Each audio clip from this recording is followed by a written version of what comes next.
Whakalawhia tu hane e tau wala tala tu tupu ke lata mai leo taong nui ke he. Au nei. Whakamua koe pungi nei ne whakahau koe tā whakaloang ke whale whono ke fuaki atu te whakamelonga he Ambassador Vo he European Union koe lilifu ko Andrew Jacobs ko mai ke tuku atu e tau whakalawa mai he tawitaki taki mai he EU Council mai EU Commission koe whalu tam naka hua ne kua mōwalang matai mai he EU ke lata mai te whakaloanga he motu ke lata me tāwini malolo hela mai la mai tālanga ngai te tula vai ke tuang taki te koloa vai he motu ne pehe mai whoka i ko matutaki a niwe mai EU tali mai he tau wafe mai malolo e tau whakawhitu ianga ia tala hau he matua palemia ko toki tālangi ko tuku ata ia e wina ke he ambassador ke he tau ka malia moe lahi e whakaue ke hana talianga ke hoko mai ke motu ne whakamori ai whoki e tau lamatai tupe fofua koe tāpoini €3 miliona ke lata moe ue whakahoroanga ke he motu. Ko whakatutala atu whoki e matua palemia mai lilifu nei ta o atu ai kisikise atu a ke whalu tam na kawi he motu ne kua moe tau tupe lamatai whoki mai he European Union. Ne whakause whakahoroanga e whale whono moe tau whakawhiawhia mai he te whanova henga ono moe halo tōla tau whiaonga ke tau leo whakatangitangi tau kofi me tau ukulele. Kua lalawhia te tua e liongi heiki ke whangahau niwe ke tāmata kawi mahuinga ke motu ko Israela. Kua liniu mai togoe e tangata niwe ne kua watua i ke tāte liongi whakaniwe, mai pehe mai kua mua te whiawhia ha kua whamoria mana ki anga ia. Kua matua kua ko inga moko le mo e tisala a semanga, kua hoko senua tu me kisia mata me ta kawi ne ka mata tau tala tu whakaholo ki ta mui whakakirisiano. Mola e tau ka male ni ka mate tau whakahoho ke lat me whenonga nei, ka koe whakahikuanga ko uta ni ke malolo e tangata ke whakatupe hana puhala. Ko loa lahi tamu na kawi kehe, mai toi tapuni ko hoku ata loa ki ai, ka koe mena mahuinga lahi, koe uta e liongi ke tuku whakataha moe mole e tase au fitungo pūle tau motu ke he whoki ki lunga he maunga hoko olive. Pehe maa laua uhua ke niwe ko talia, mai hoku atu ai ambassador hawhalani ke hawhangi lapa nei ne ko toka i liongi whakaniwe whiawhia mai olioli tau loto ha kua whamoli manako. Mehe mai alaua mahuinga lahi whenonga nei haka mai ke whuki ke watu ai mai whakauku ai ke vai i orintana.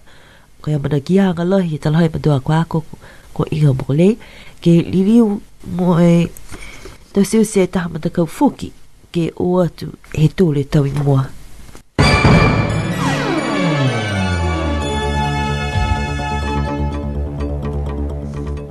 So you're listening into Radio Sunshine's news bulletin for today. Firstly, NUE has strengthened diplomatic relations with the European Union as the new European Union ambassador to the Pacific officially presented his credentials today at the Whalefono. His Excellency Andrew Jacobs arrived on the island yesterday on what is his first visit to the island. The formal partnership between NUE and the European Union has been maintained since 2000, which has been described as an enduring relationship.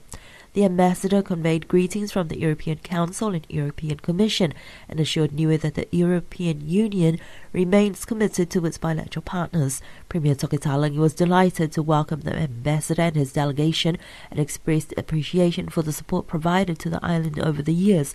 NUE has benefited from various supports from the EU towards projects related to renewable energy, water and sanitation, as well as ongoing development, assistance and support in international negotiations on issues like climate change. Agreements were signed today for €750,000 towards the new and non-sector actors and technical cooperation, and the EDF 10th program estimates to the amount of €380,000. Bilateral discussions continue and a site visit tour has been organised for viewing of some of the EU-funded projects on the island. To end the program this morning, the NUE Primary School Year 6 students and teachers provided entertainment, showcasing their guitar and ukulele playing skills. A pilgrimage to the Holy Land has left two Niueans in awe of what can only be described as a trip of a lifetime. Reverend Inga Mokole and Etisala Asimanga have returned with a renewed sense of faith as Christians and with a story to share. More than a year ago, Reverend Mokole announced the expectation to have the Lord's Prayer translated into Wangahau Niue, placed on a plaque that would be taken to Israel. At the time there was much interest, but in the end it came down to who had the financial means to get there. Having travelled to the other side of the world and now back on the island, they have been overwhelmed by the experience and the belief that Israel truly is the Holy Land.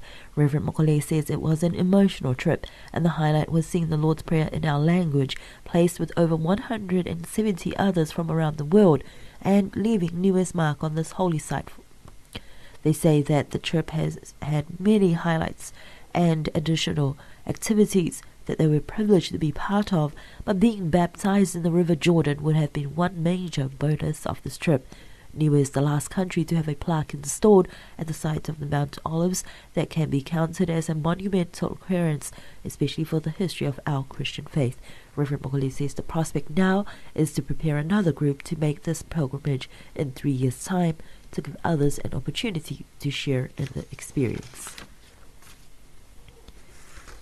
Now looking at our news stories from the region. There are approximately 2 million young people aged between 15 and 24 in the Pacific region, yet their voices are seldom heard in decision-making processes. The Secretariat of the Pacific Community is helping to change that. 36 participants from Pacific civil society and youth organizations are in Dundee for an event, and according to PIF's conflict prevention advisor, the regional dialogue builds on platforms created at the 2011 One Sawara Youth Peace Building Conference, when youth from 14 foreign island countries called on leaders to provide safe spaces for dialogue and encourage young people to be part of policy-making processes.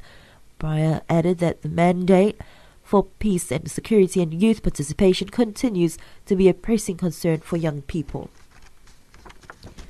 The recent decision by Germany to lift the ban on kava products has the potential for kava from the Pacific to regain its glory as a major export to Europe.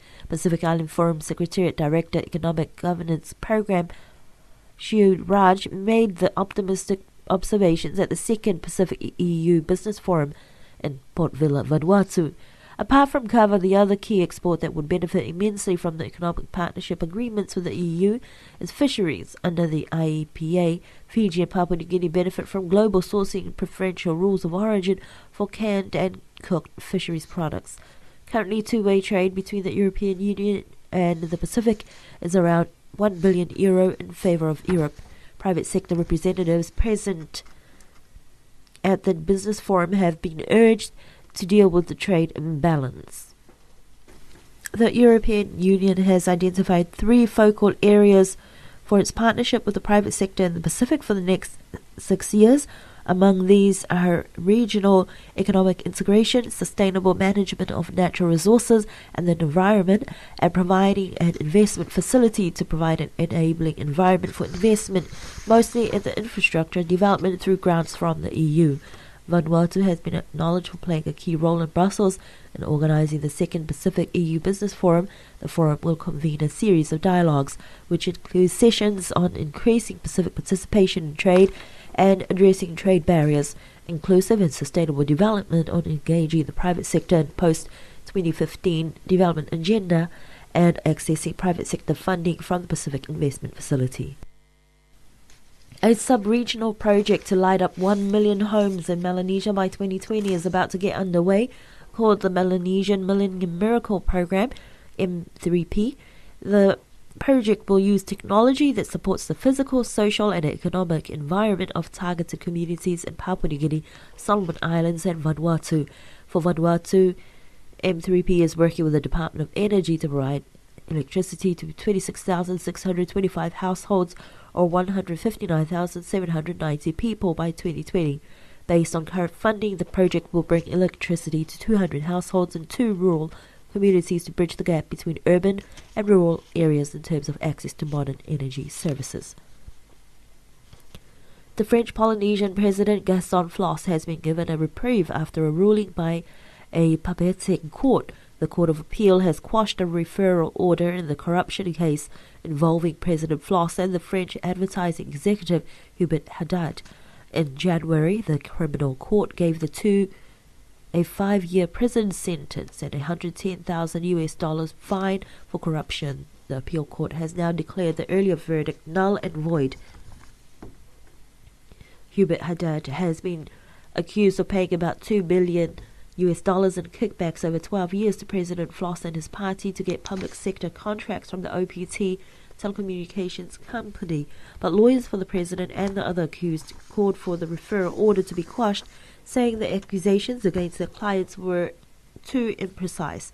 Last year, the defendants failed in their bid to get France's highest court to move the appeal case away from Tahiti after claiming they wouldn't get a fair trial. At Tonga's main airport, built by U.S. Army contractors during World War II, maintenance crews work on the troublesome Freebie, a 60-seater turboprop Xi'an MA-60. When Tonga took delivery of the plane, worth perhaps $20 million, including spare parts and training, it prompted New Zealand company Air Chathams to leave after 5 years, rather than face what is considered to be subsidized competition.